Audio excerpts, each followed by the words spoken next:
की शंभूराज देसाईंसाठी अख्खी शिवसेना एकवटली, अजितदादांसाठी अख्खी राष्ट्रवादी का एकवटली नाही?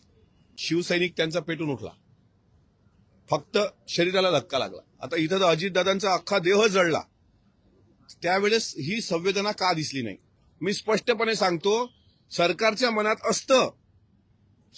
मनात असतं तर ही चर्चा अधिवेशनात झालीच असती. पण 2029च्या विधानसभेच्या वेळी जनता तुम्हाला विचारणार म्हणजे विचारणार, आणि त्यावेळेस मात्र तुम्हाला तोंड दाखवायला जागा राहणार नाही, एवढं मात्र नक्की. या अधिवेशनात मला अपेक्षा होती की अजितदादांसारख्या लोकनेत्याची चर्चा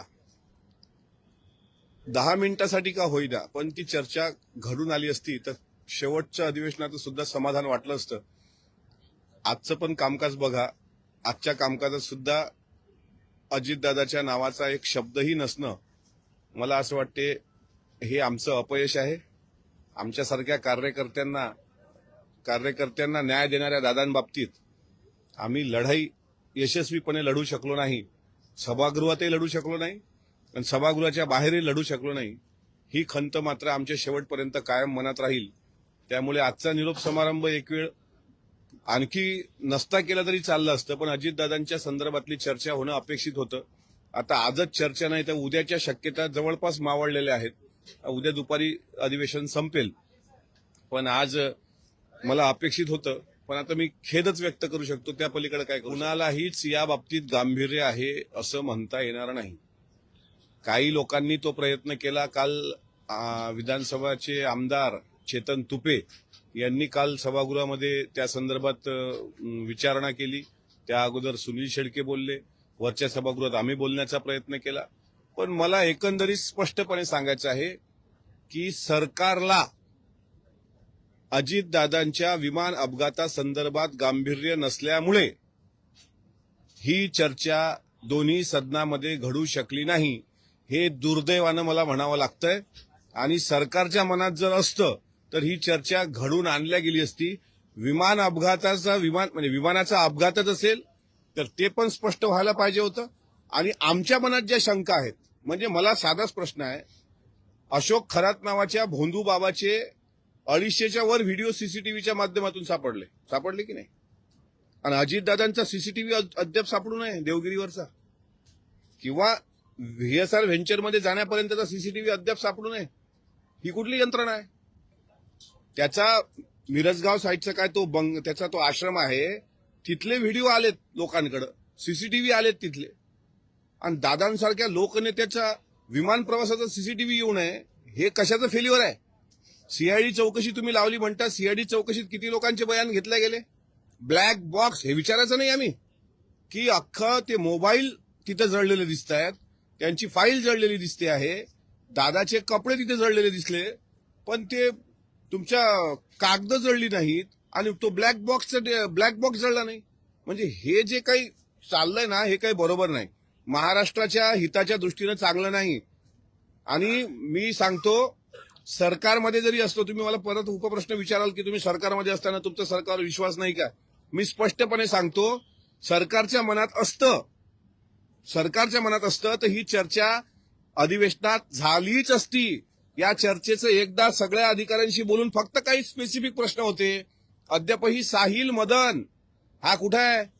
जो पायलट होता तो त्या अशोक खरातच्या आश्रमात लपवलाय का? तो मेला आहे की जिवंत आहे? सुमित कपूर मेला आहे की जिवंत आहे?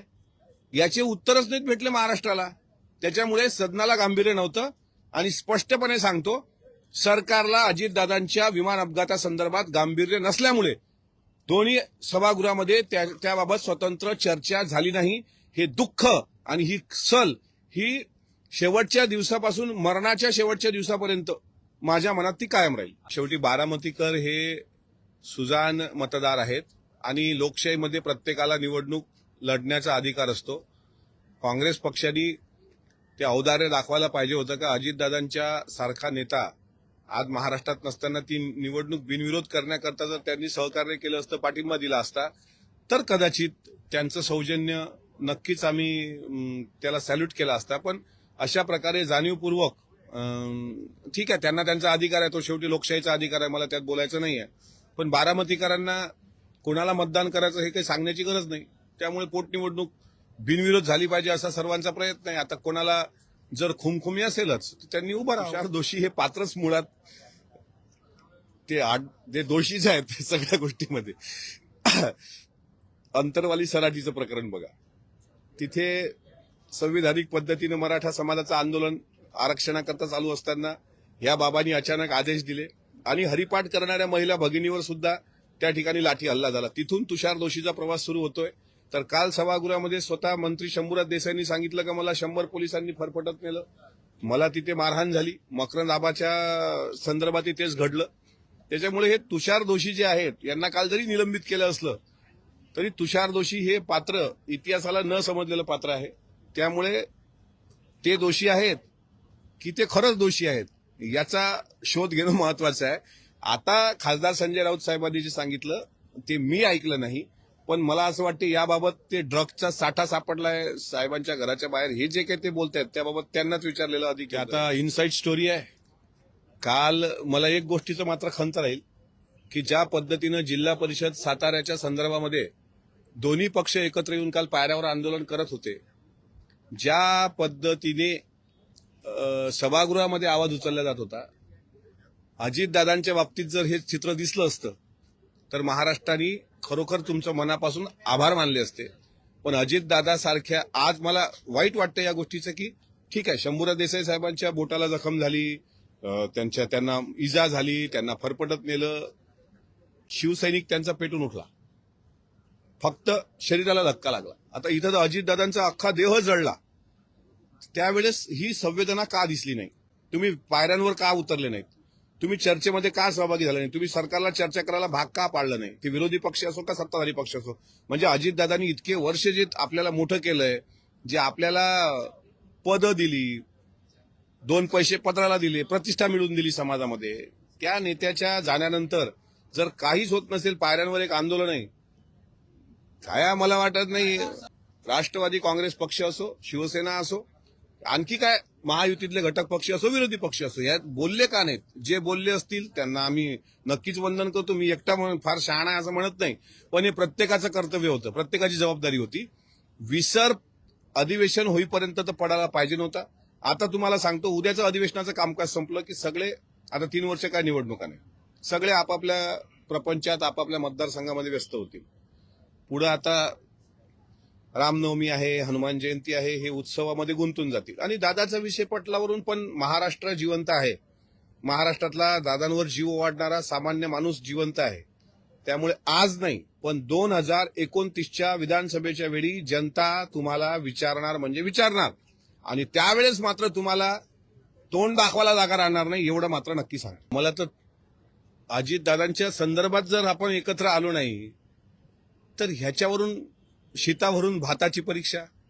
ठीक आहे, शंभूराज देसाई आणि शिवसेना पक्ष हा एक वेगळा भाग समजूया, पण अजितदादा आणि शिवसेनेकडून शिकण्यासारखं नाही का? हे शिंदे साहेबांच्या शिवसेनेकडून शिकण्यासारखं आहे की शंभूराज देसाईंसाठी अख्खी शिवसेना एकवटली, अजितदादांसाठी अख्खी राष्ट्रवादी का एकवटली? राष्ट्रवादी काँग्रेस पक्ष हा एकसंघ राहणं हे आता अत्यंत महत्वाचं आहे.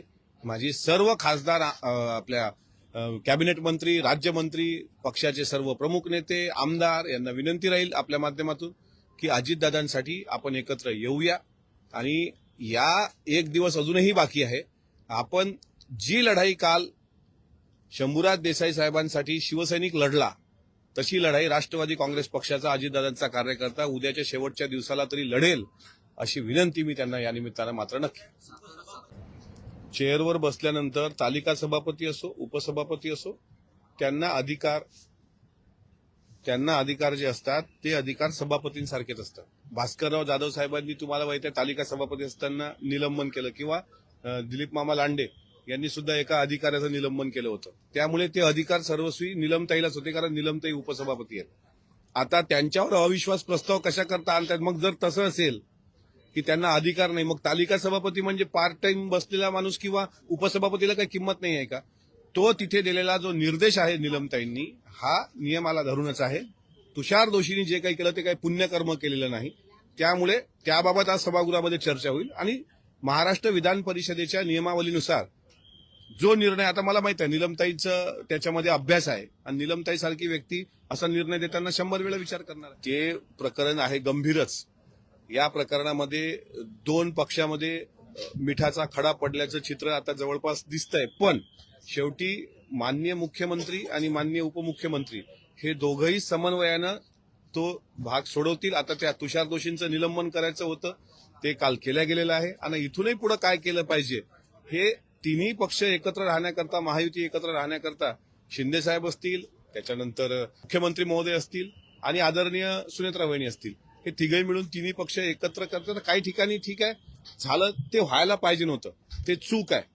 ते अशा प्रकारचं पालकमंत्र्यांवर हल्ला किंवा पालकमंत्र्यांना मारहाण हे चूक आहे, याचं कोणी समर्थन करत नाही.